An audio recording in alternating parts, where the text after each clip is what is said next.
다 들어오신 것 같고요. 어, 그, 방금 소개받은 영화평론가 요은성입니다. 이제 뭐 제가 프로그램을 제안해 주셨다고 말씀드렸는데, 그러니까 뭐 언제인지 잘 기억이 안 나는데, 그러니까 안 했다는 게 아니라 시간이 좀 지났어요. 예? 예?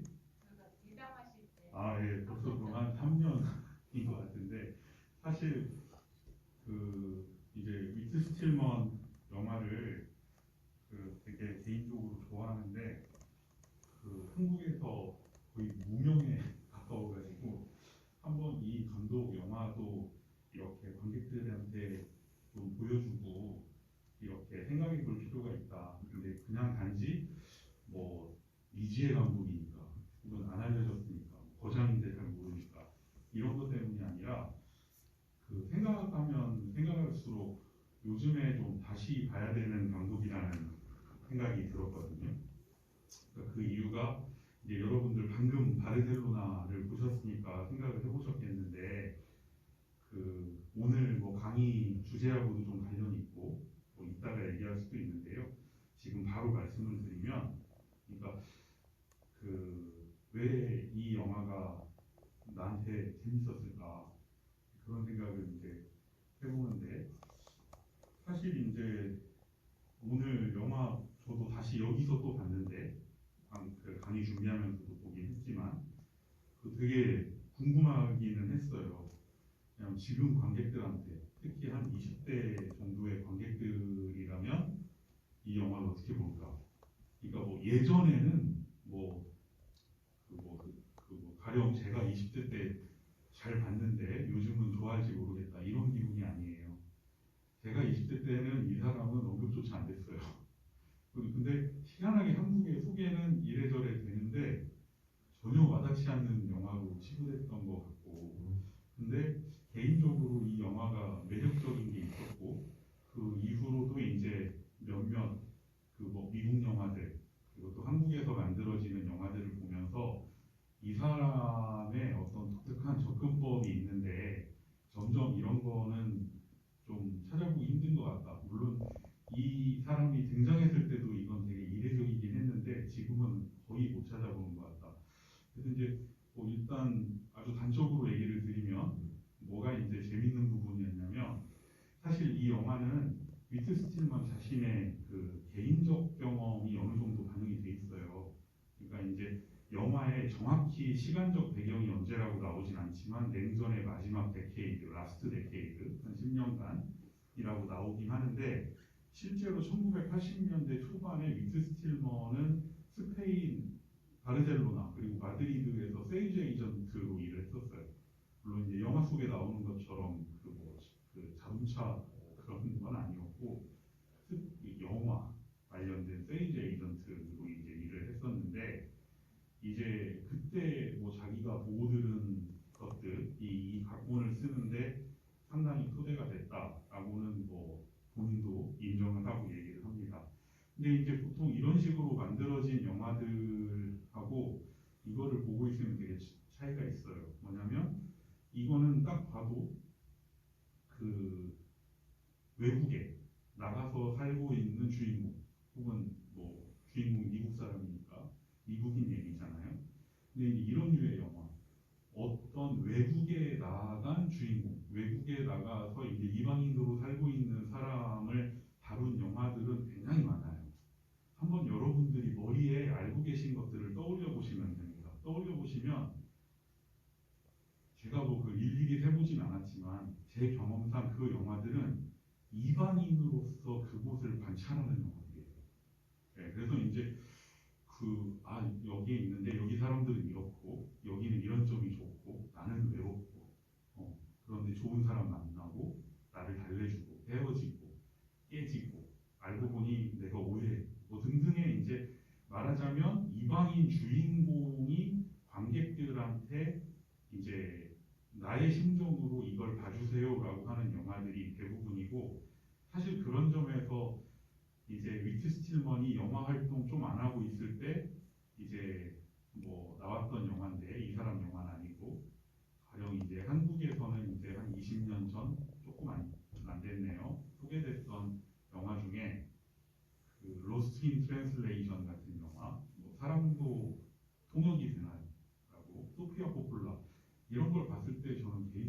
싫었거든요. 그러니까 뭐냐면 이제 왜 이렇게 외국에 나간 주인공들은 항상 이런 데 나가봐서 알지 않나요? 기분이 어떤지 이런 걸 가지고 관객한테 호소하려고 할까? 근데 위트스틸만이 이 영화에서 사용하고 있는 시선은 전혀 다릅니다. 뭐냐면 분명히 캐릭터 안에 자기가 들어가 있는데 스페인 사람들이 볼 때 이 사람은 어떨까? 네. 그러니까 그들의 입장으로 봤을 때 이들은 얼마나 우스꽝스러울까? 혹은 어리석어 보일까? 바보 같을까? 이게 어처구니 없을 만큼 외국주의적일까? 등등의 것들인데 생각해보면 그런 방식으로 굳이 말하자면 자기 타자화라고 할 수 있는데 그런 캐릭터를 만들어서 운용하는 거는 사례를 찾기 힘들고 되게 힘든 일이라고 생각해요, 개인적으로.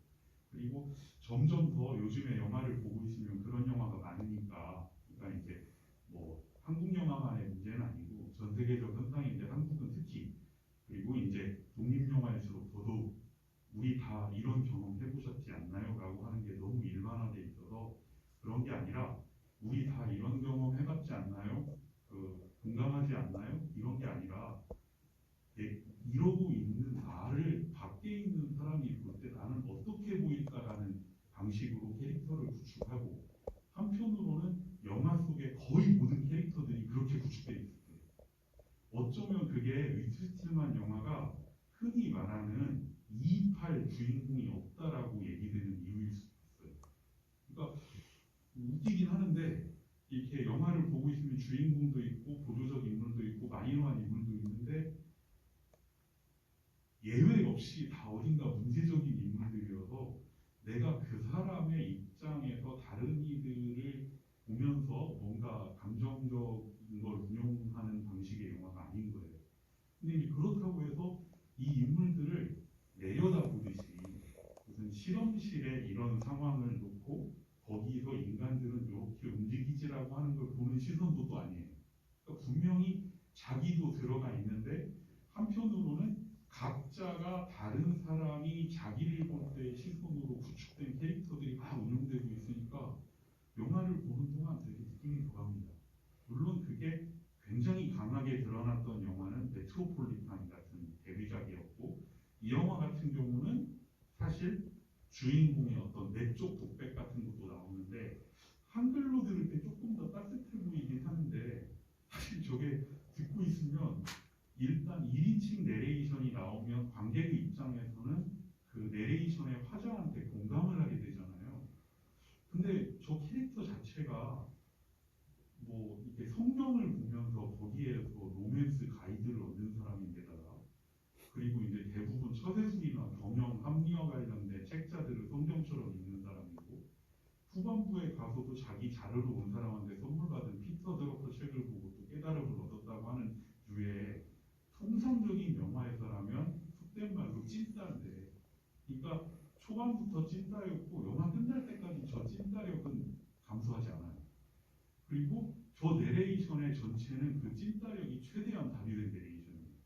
근데 이제 음악과 어조 때문에 뭔가 따뜻해 보이는데 사실은 굉장히 음악과 어조로 따뜻해 보이는 가운데 우리는 어처구니 없을 만큼 어리석고 윤리적인 내레이션을 듣게 됩니다.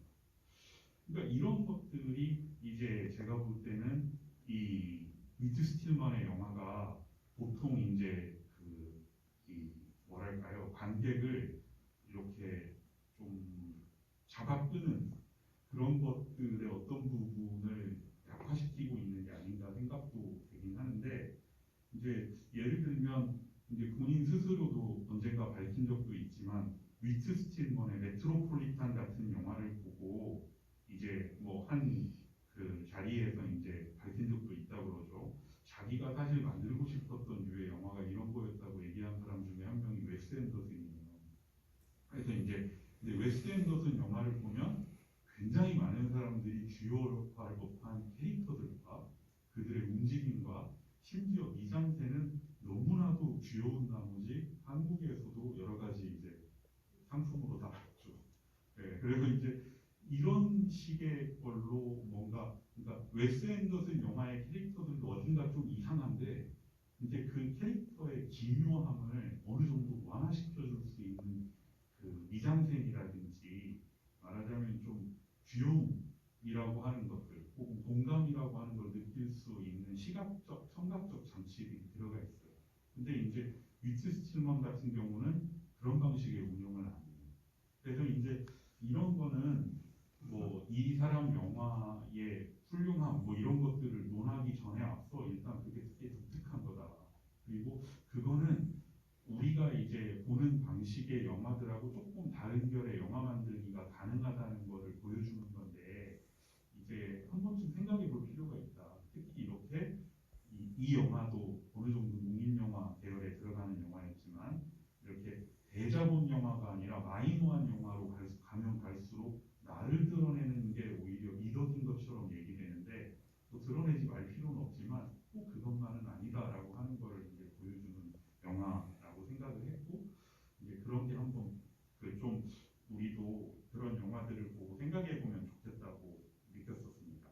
그래서 이제 이게 왜 이 영화를 자꾸 이렇게 간간히 떠올리게 됐나 생각을 했을 때 그런 이유가 아니었나 싶어요. 근데 이제 그 개인적인 이야기로 이제 좀 시작을 하면 제가 처음으로 본 스틸먼 영화가 바로 여러분들이 보신 이 영화예요. 바르셀로나인데 이 영화는 1994년 작품이고 국내에도 영화 나오고 나서 얼마 안 돼서 1995년에 바로 소개가 됐어요. 근데 극장 개봉을 하지 않고 당시에 이제 VHS 테이프로 비디오 출시만 됐었습니다. 근데 그 이후로 위트 스틸먼 영화들이 계속 이래요. 네, 그러니까 이번에 오늘 제가 이 자리에서 얘기할 거는 이 바르셀로나 그리고 그 앞에 만들어진 메트로폴리탄 그리고 이 바르셀로나 뒤에 만들어진 디스코의 마지막 날 해서 90년대의 3부작을 주로 다룰 건데 이 3부작을 찍고 나서 위트 스틸먼이 꽤 오랫동안 활동을 안 해요. 그래서 이제 한 13년 만에 신작이 나왔었는데 그게 방황하는 소녀들이라는 영화였고 영화를 되게 오래 기다리고 있었기 때문에 반가운 마음에 찾아보니까 한국에 배급사가 있었어요. 직배사가. 근데 개봉 포기. 그래서 이제 당시에는 제가 영화제에서 일하고 있던 데라 개봉 포기할 거면 영화제에서 상영을 한번 합시다라고 해서 이제 상영은 하고 그 다음에 이제 바로 한국에서는 DVD로 직행. 네, 개봉은 역시 안 했어요. 그래서 이제 그러다가 결국 정식으로 극장 개봉한 게 레이디 수잔인데 제인 오스틴의 이제 원작을 영화화한 거죠. 이번에 이제 방금 저 소개해 주셨던 오성지 선생님께서도 이번에 그 작품을 상영하려고 했는데 한국에 개봉도 했었어요. 관객은 처참할 정도로 안 들었지만. 근데 이제 그 영화는 수입사가 사라져서 상영 허락을 받을 수가 없어요. 그래서 이제 참 이 정도로 좀 이렇게 꾸이는 감독도 없다 한국에서.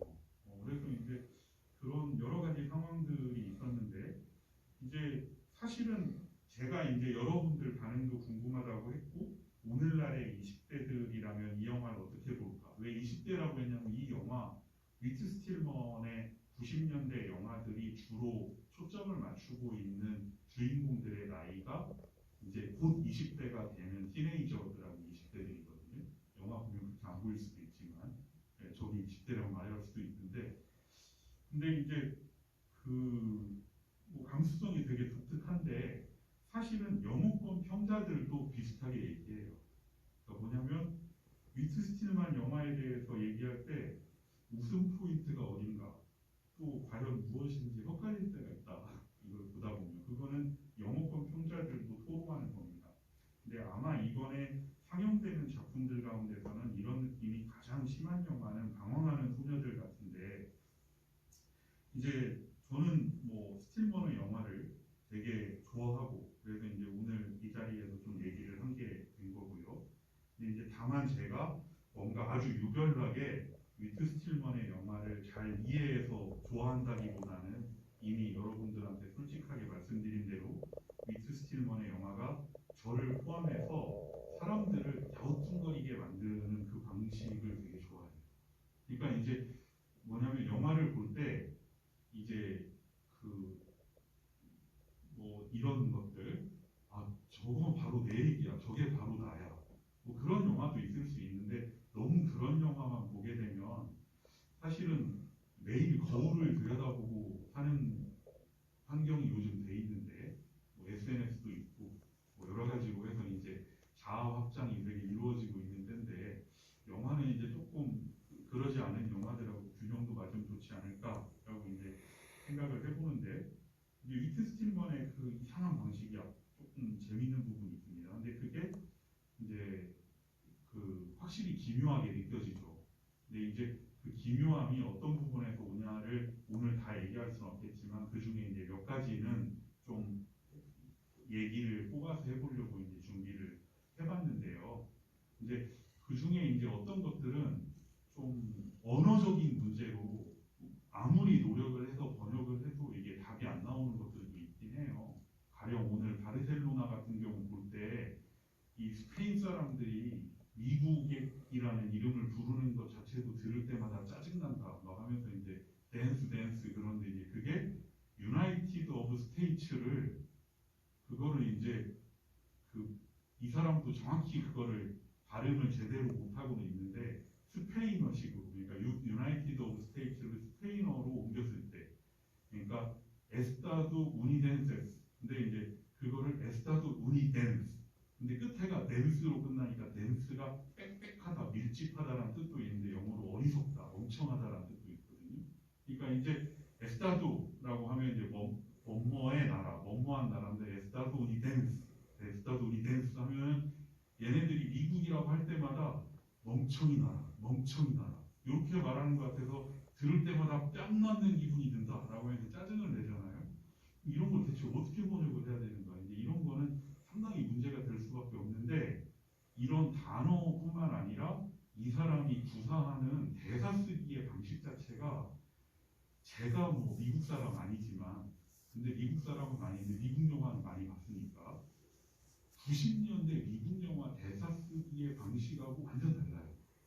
사실은 대사 스타일이. 그래서 이제 그것도 번역을 해놓으면 또 이제 이른바 뉘앙스가 조금씩 사라지는데 상대적으로 이제 이 영화 같은 경우는 이제 오히려 그런 부분이 조금 덜한 영화이긴 해요. 그래서 여하간 이 위트 스틸만의 영화를 그야말로 이제 오프비트 하다라고 하는 말에 딱 맞죠. 그리고 실제로 미국 평론가들 같은 경우에 스틸만의 영화에 대해서 이제 얘기할 때 오프비트 하다라는 표현은 굉장히 자주 씁니다. 근데 이제 여러분들이 이 영화를 보셨을 때 이제 어땠을지 모르는데 일단 스틸먼 같은 경우는 1990년에 데뷔를 했어요. 이 영화보다 4년 전에.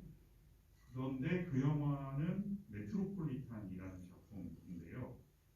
그거는 당시로서 이제 인디 히트작. 네, 그래서 이 영화가 이제 이 작품이 좀 이번에 뭐 사정상 상영이 못했는데 이제 이 작품에 한번 도입부를 보는 걸로 오늘 얘기를 시작을 해보려고 해요. 물론 시작이 길었네요. 근데 이제 오늘 같은 경우에 이제 이 작품의 도입부를 보면서 얘기를 하다 보면 오늘 보신 막 바르셀로나를 비롯해서 또 아마 그 전에 보신 분도 있겠지만 디스코의 마지막 날까지를 이렇게 가로지르는 몇 개들을 같이 얘기를 할 수 있거든요. 사실 이제 이 90년에 데뷔해서 현재까지 32년 동안 이 스틸먼이 내놓은 장편 영화가 5편밖에 안 돼요.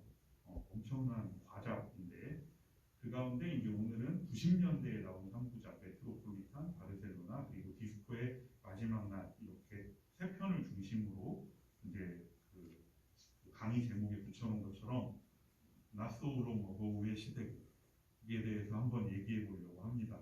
그래서 이제 근과거의 시대극이라고 이제 제목을 붙였는데 왜 그런지는 이따가 얘기하면서 좀 말씀을 드릴게요.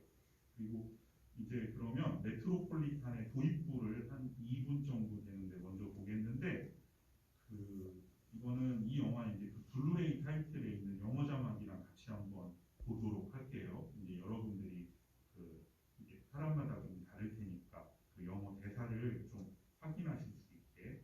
그래서 2, 3분 정도씩 이 도입부를 2번에 나눠서 보면서 얘기하도록 하겠습니다. 그리고 이제 오늘은 바르셀로나는 이미 여러분들이 막 보셨으니까 강연에서는 메트로폴리탄하고 디스코의 마지막 날 클립들 가져온 걸 좀 보면서 여러분들이 바르셀로나하고 비교해 보면서 생각할 수 있도록 했어요. 그래서 먼저 한번 좀 보도록 하겠습니다. 이제 90년에 만들어진 메트로폴리탄은 이렇게 시작을 합니다.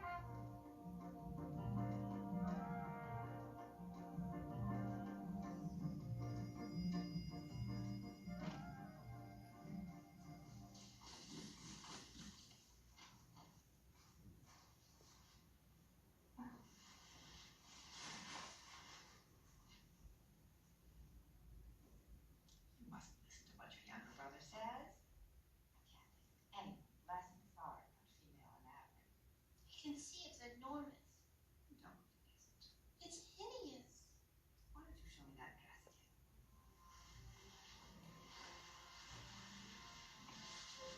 It is a bit full here.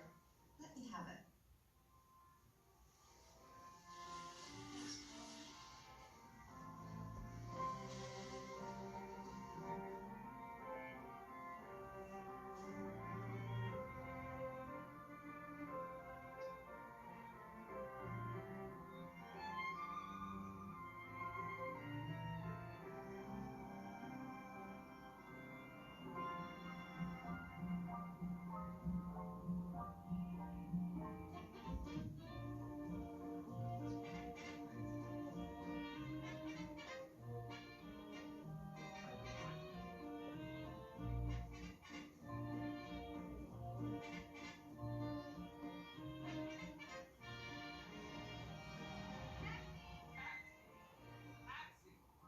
Is this your cab?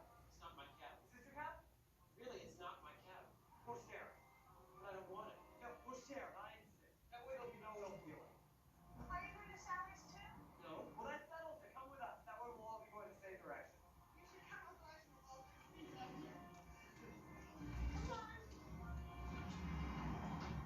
Hi, Nick. I need the time. As I say, Jane, You are going to Sally's. 네, 여기까지입니다.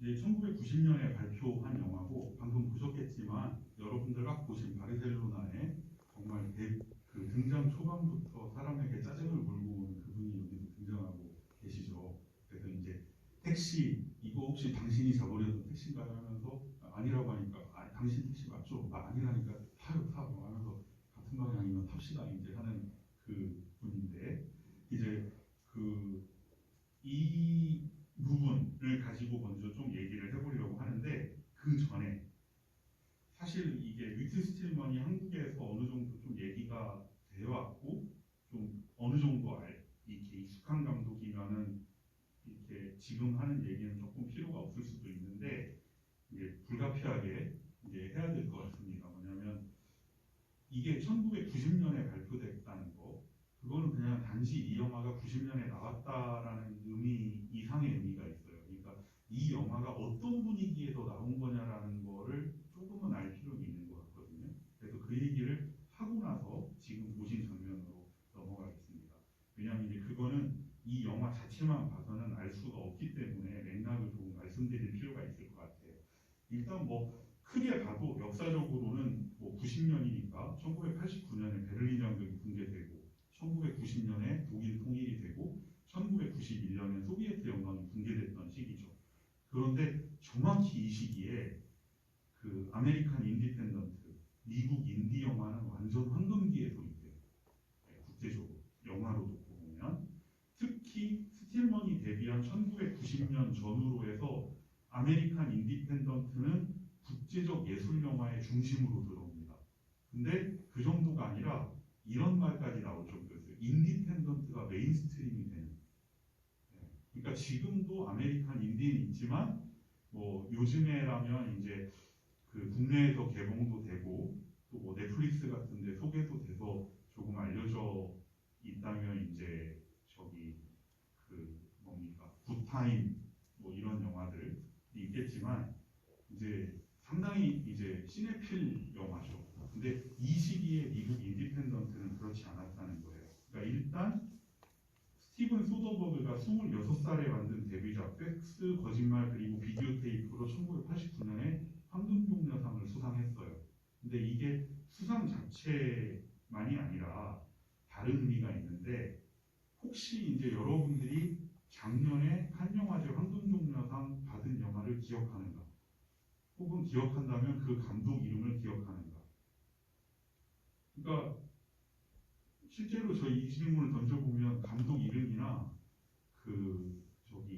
영화 제목을 아예 기억 못하는 사람들도 영화 보는 사람들 사이에서도 꽤 있던데, 이제 그 줄리아 디크루노의 티탄이었고, 이 감독의 이제 두 번째 그 장편이었는데 한국에도 소개된. 근데 이제 이 소더버그의 이 데뷔작은 그 나올 때 분위기가 이거하고 완전히 달랐어요. 사실 당시에 경쟁 부문에 섹스 거짓말 비디오 테이프 말고도 이미 미국 인디 영화가 두 편이 더 있었습니다.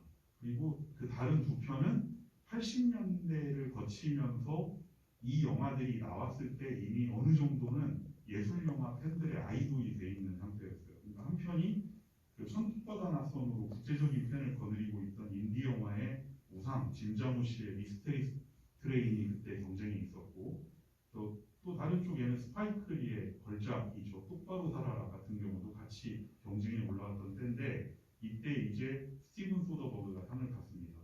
근데 그냥 상만 받은 게 아니라 이 영화 같은 경우는 제작비가 120만 달러 정도였는데 전 세계 개봉으로 벌어들인 수익이 1억 달러예요, 당시에. 그러니까 이제 그 이달 초 기준으로 봉준호 감독 기생충의 전 세계 수입이 2억 6천만 달러라고 하는 기사를 봤는데, 30년 전에 1억 달러라고 하면 제가 뭐 화폐 가치를 정확히 따져보진 않았지만 한번 이렇게 가늠을 해보실 수는 있을 것 같아요.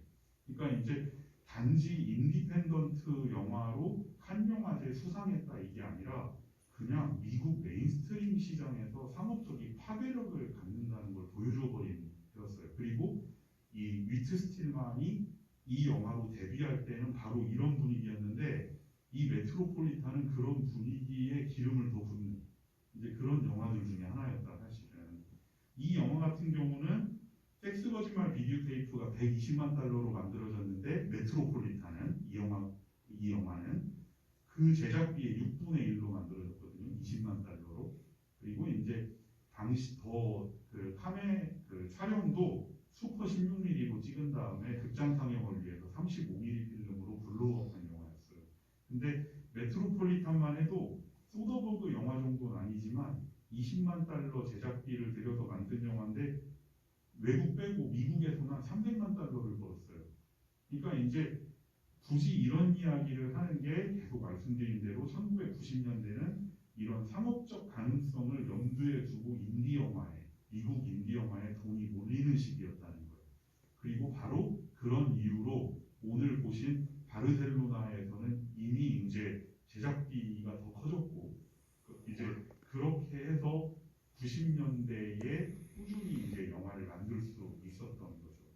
근데 뭐 조금만 더 얘기하고 다시 스틸만 영화로 넘어가면, 그냥 소더버그 영화 한 편이 89년에 칸 영화제에 상을 받은 게 아니라 그 다음에는 칸 영화제 황금종려상을 데이빗 린치의 광란의 사랑이 받았고, 그 다음에는 코엔 형제가 바톤 핑크로 작품상 포함해서 3개 부문을 수상합니다. 그러니까 3년 연속 미국 인디펜던트 영화 아니면 인디 출신 계열의 감독들이 황금종려상을 나란히 받은 거예요. 그러니까 물론 그것뿐만 아니라 또 3년 뒤에는 펄프픽션으로 쿠엔틴 타란티노가 또 황금종려상을 받죠. 그러니까 이제 바톤 핑크나 광란의 사랑이나 펄프픽션은 그 제작비 자체만 보면 인디라기에는 소더버그 영화보다는 규모가 크지만 다 미국 아메리칸 인디펜던트 출신 감독들인 건 맞죠. 근데 이런 감독들 이외에도 이제 이 영화가 나오던 시기에 이렇게 데뷔를 하거나 영화 주요작을 내놓은 감독들이 나중에 이제 비포 선라이즈로 국제적인 히트를 친 리처드 링클레이터가 바로 이 영화 나온 90년에 슬래커로 등장을 했고, 그리고 지금은 좀 많이 잊혀져 있는데 당시에는 어떻게 보면 그 한국 시네필들 사이에서도 가장 인기 있는 인디 감독이었던 것 같은데, 1989년하고 90년에 믿을 수 없는 진실하고 트러스트를 발표한 칼 하틀리 같은 경우가 나왔고, 1991년에는 구스반 산트의 아이다호가 개봉합니다. 그리고 그 비교적 최근에 국내에서도 캐롤이라는 작품으로 많은 사랑을 받았던 토드 헤인즈가 포이즌으로 데뷔한 것도 1992년입니다. 그러니까 이제 막 그 한꺼번에 이제 이런 시기로부터는 이미 30년이 넘게 지났어요. 하지만 이런 영화가 만들어질 때 스틸먼이 어떤 환경에서 영화를 만들었고 어떤 야심으로 영화를 만들었고 자기 영화가 어떻게 보여질 거라는 거를 이렇게 했는지 같은 걸 가늠해 보기에는 이 영화 자체 안에 들어가 있지는 않지만 그런 맥락적인 것들을 좀 얘기 드릴 필요는 있다고 생각을 합니다. 그런데 이제 지금 얘기 드린 감독들 같은 경우는 대부분 한국에서도 꽤 알려져 있는 감독들인데 그때나 지금이나 한국에서 스틸먼은 되게 무명에 가까워요. 그런데 어쨌든 메트로폴리탄으로 데뷔하던 무렵에 그 위트 스틸먼은 인디의 총화들 가운데 한 명이었어요. 근데 재밌는 건 이 영화 자체에 대한 영화 평론가들의 평가는 뭐 갈렸다기보다 나쁘다는 사람은 많지 않았으니까 좀 뜨뜻미지근했던 것 같다. 그런데 오히려 이 영화가 거리를 두고 보게 되면서 이게 다시 보인다라고 하는 사람들이 계속 나옵니다. 대표적으로 이제 조너선 로젠본 같은 영화 평론가도 자기가 최근에 거의 한 25년 만에 이 감독하고 대담, 뭐 스카이프, 줌 같은 거죠. 우리 요즘에 쓰는 이런 걸로 대담을 하면서 메트로폴리탄을 다시 봤는데 자기가 이 영화를 상당히 과소평가했던 것 같다고 이제 솔직하게 털어놓은 적도 있어요. 근데 이런 현상은 스틸만 영화와 관련해서 되게 드문 일이 아니에요. 왜 그런가? 이제 그런 걸 따져보기 위해서는 스틸만의 영화를 이제 직접 봐야 되겠죠. 그래서 지금 이제 1990년대에 대해서 이제 얘기를 해봤는데 이제 이 영화 방금 보신 그 도입부 이거는 되게 의미심장해요.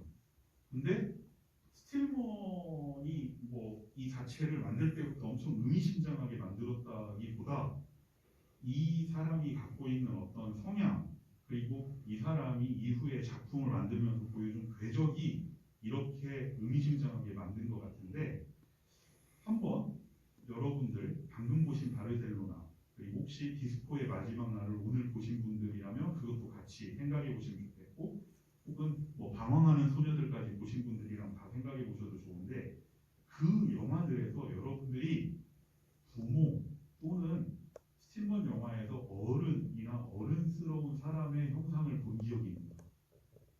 그러니까 뭔가 이상하거나 뒤틀리거나 기묘하지 않고 약간 진짜 저럴 사람은 저래야지라고 할 법한 여기서 이제 어머니는 그런 점에서 되게 이례적인 스틸먼 캐릭터인데 스틸먼의 데뷔작의 오프닝을 열 때 나오고 있어요. 이게 실제로 이제 영화 맨 첫 부분인데 근데 사실 스틸먼 영화는 부모나 어떤 부모 세대의 존재가 화면에 들어오는 걸 여간해서 허용을 안 해요.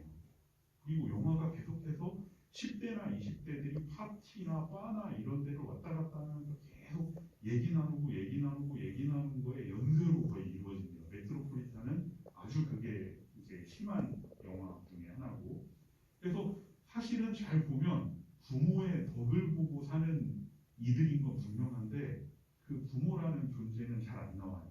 혹은 그 부모 세대가 안 나오는데 이 메트로폴리탄 말고 오늘 보신 바르셀로나 보면 한 번 나오긴 나오죠.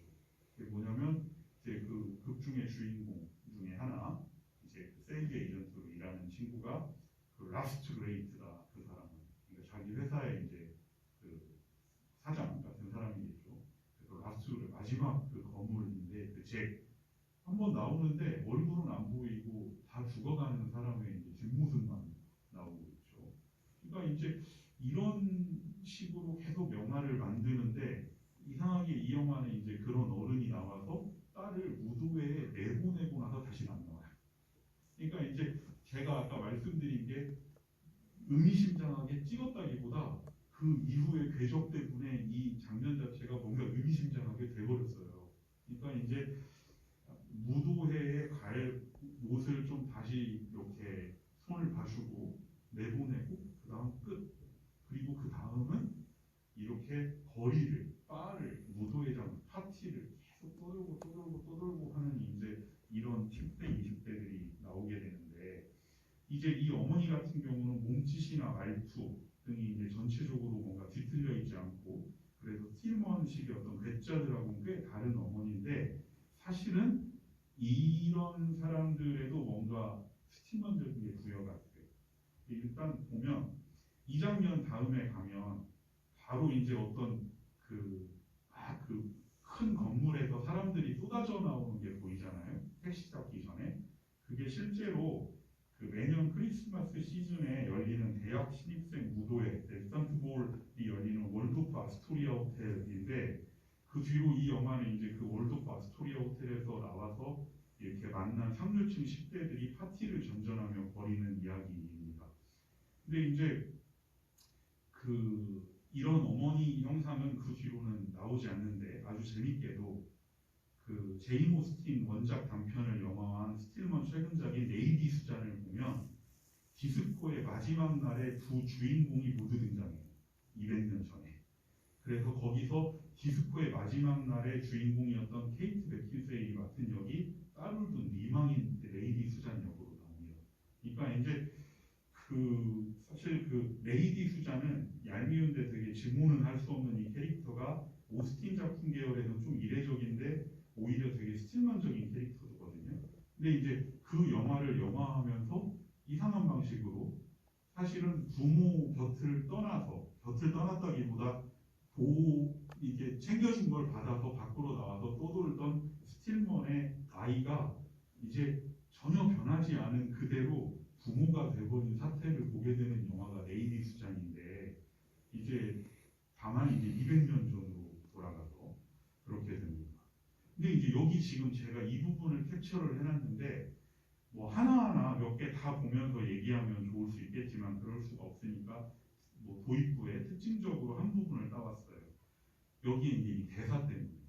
이제 이 대사가 나오는 건 저거죠. 막 이렇게 무도회 드레스를 막 부여잡고 뭔가 짜증나서 이렇게 복도를 달려옵니다. 여주인공이.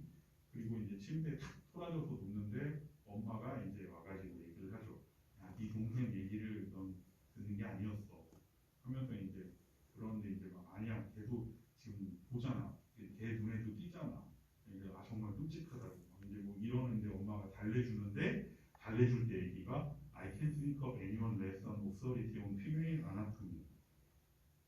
뭐 우리말로 옮기면 걔가 여자 몸에 대해 뭘 알겠니 정도의 뜻이 되는데, 그렇게 옮겨도 무방한데 이걸 최대한 한번 뉘앙스를 살려보는 방식으로 우리말로 옮기면 이제 그 앞에 주고받은 대화는 탁탁탁 뛰어가다 펄쩍하니까 얘야 너 네 동생 말 그렇게 듣는 게 아니야. 아니야, 걔가 나 차리잖아. 아 짜증나 막 이러고 있는데, 이제 그 다음 엄마 대사가 여성의 신체 구조에 관한 그만큼 권위 없는 사람은 떠올릴 수가 없구나. 이제 얘기가 이러고 있는 거예요. 여성의 신체 구조에, 그러니까 그 동생이란 여성의 신체 구조에 관한 그만큼 설득력이 없는 사람은 떠올릴 수가 없구나. 여러분들이 한번 일상에서 이런 식으로 얘기할 수 있는지를 생각해 보세요. 네, 자기 동생이 어디 외출하려고 옷을 사서 입었는데 누구 망쳤어. 막 남동생이 망쳐놨어 했더니 너 왜 그러니? 남동생이 보더니 되게 별로라고 막 하는데, 이제 그거를 달래준다고 하면서 여성의 신체 구조에 관한 그 녀석만큼 권위 없는 사람은 떠올릴 수가 없지. 이거는 좀 이상하거든요. 근데 위트 스틸만 영화에서 이런 방식의 대사가 완벽하게 인물들한테 말이 돼요. 그러니까 그 세계 안에 속해 있는 사람들한테 이상하게 들리지 않는다는 거예요. 그런데 그거를 듣고 있는 우리한테 생기는 거리가 우성을 만드는데, 이게 이따가 얘기 드릴 위트 스틸만의 어떤 근과거의 시대극이라고 할 때 이 사람의 그 시간적 거리가 필요한 거에 한 이유가 되는데, 그건 뒤에 다시 한번 말씀을 드리겠습니다. 그러니까 이제 이런 대사는 뭔가 되게 품격 있고 정중하면서도 근데 어쩐지 조금 무서워요. 근데 이제 영화 속 세계에서는 어울리는데 관객한테는 조금 생경하다. 사실 이런 대사가 철저하게 스틸만적이다 이렇게 얘기하기는 힘들 것 같고, 오히려 이런 류의 대사는 미국 영화에서는 그 1930년대 미국에서